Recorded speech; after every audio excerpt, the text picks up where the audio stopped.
Andrew Howell with Roof It Forward here on here at the crossings of Burnt Hickory, Building 2. One of the same things we've been seeing. Extremely beat up soft metals. The hail has absolutely come through. Again, I know that something that I discussed wasn't really usually acknowledged on these shingles, but the roof is just so deteriorated.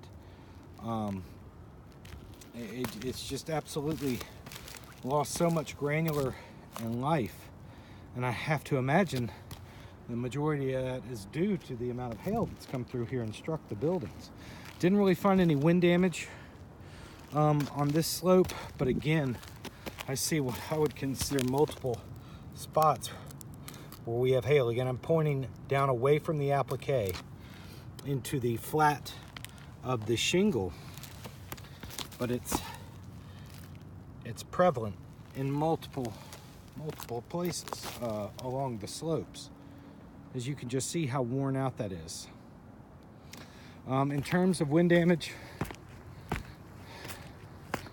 did find a couple down here once again above the boot.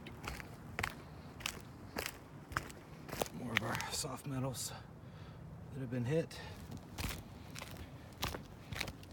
We have these three that are damaged above the boot here. Oops, sorry. So you can see it's picking up, but I don't want to pick up too much. It's about to rip over here on this edge. And this one is definitely about to fall off.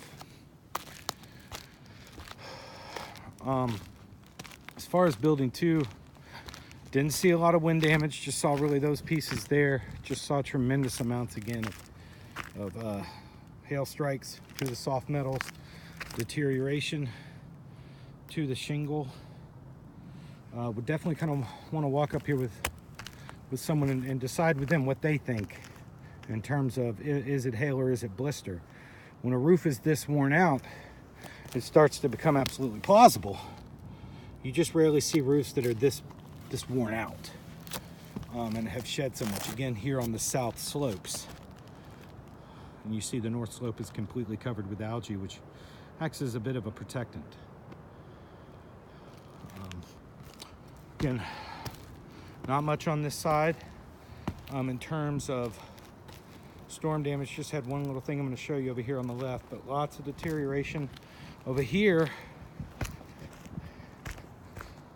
Got 2 spots. One here where the shingle is snapped a little bit in half, and then one here.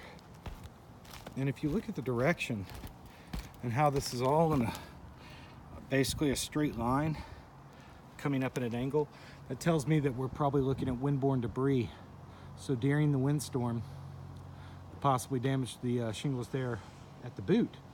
A large limb probably came off of one of these trees and flew in and hit the house and damaged these shingles. So that would be a wind damaged shingle from windborne debris.